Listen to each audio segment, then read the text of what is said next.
Hello everyone, कैसे हो आप सभी? अच्छे होंगे। तो आज हम स्टार्ट करेंगे क्रिस्टलीय ठोसों का वर्गीकरण, क्योंकि इससे पहले वाली जो वीडियो है उसमें हमने आपको बताया ठोसों के वर्गीकरण के बारे में। ठोसों का जो वर्गीकरण था वो दो प्रकार का था, एक क्रिस्टलीय ठोस और एक था आपका अक्रिस्टलीय ठोस। तो आज मैं आपको बताऊंगा कि क्रिस्टलीय ठोस का वर्गीकरण, क्लासिफिकेशन ऑफ क्रिस्टलाइन सॉलिड्स, ठीक है, इसके बारे में आज बताऊंगा आपको मैं। तो ये हमारा 4 प्रकार का होता है। नंबर 1 होता है सहसंयोजक ठोस, और नंबर 2 होता है आयनिक ठोस, और नंबर 3 होता है आणविक ठोस, और ये होता है धात्विक ठोस। ठीक है, आपका जो सहसंयोजक ठोस जो होता है उसको हम नेटवर्क ठोस भी बोलते हैं। ठीक है, ये भी ध्यान में लिख लो, इसको नेटवर्क ठोस भी बोलते हैं, सहसंयोजक ठोस को। अच्छा, वीडियो को शुरू करने से पहले मैं आपको बता दूं कि आप इसका स्क्रीनशॉट ले लो, जिससे कि इसमें ज़्यादा काटपीट हो जाती तो फिर स्क्रीनशॉट लिखने में आपको प्रॉब्लम होगी। इससे पहले कि आप पहले ही स्क्रीनशॉट ले लो इसका।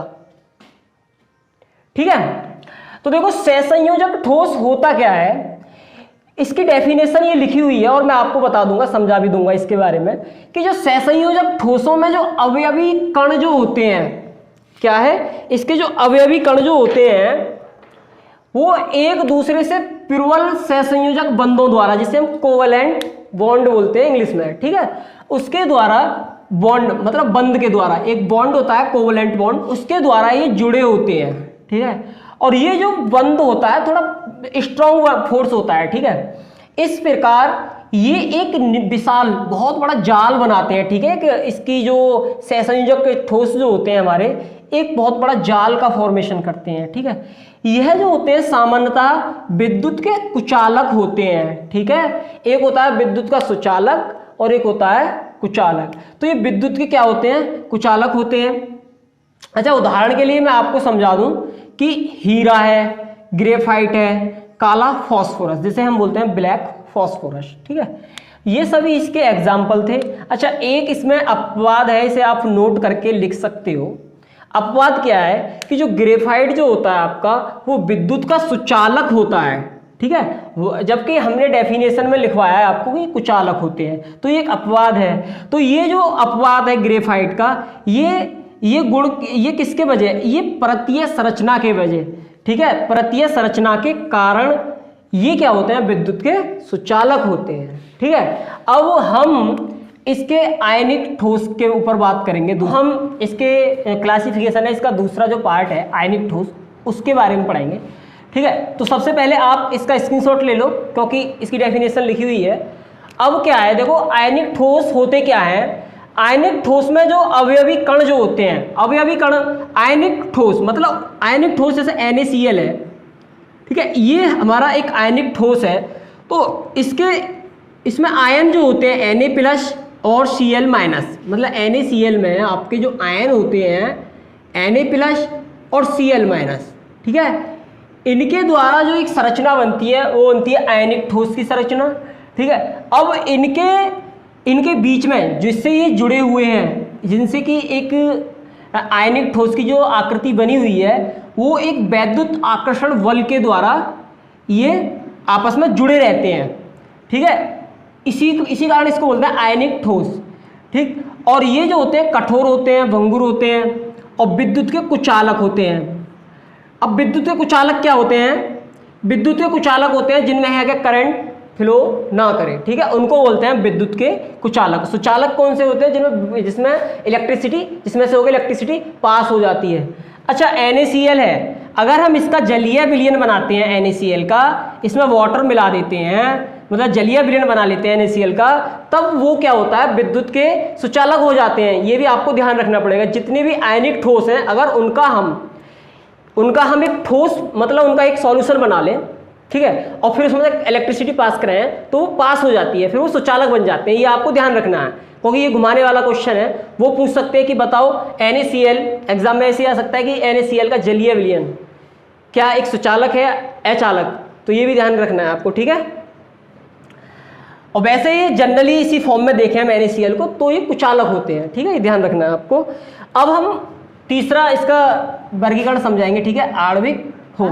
कि आणविक ठोसों का, अब आणविक ठोस क्या होता है, तो देखो आणविक ठोस जो होता है इसमें जो अवयवी कण जो होते हैं, मुख्यतः अवयवी जो कण होते हैं वो अणु होते हैं। ये जो ठोस बनता है ये अणुओं से बनता है, ठीक है। अणु आपस में जुड़कर एक आणविक ठोस का निर्माण करते हैं, ठीक है। अणु होते हैं। अणु क्या होता है, जैसे H2 मॉलिक्यूल्स है, Cl2 है, ये सभी हमारे अणु हैं।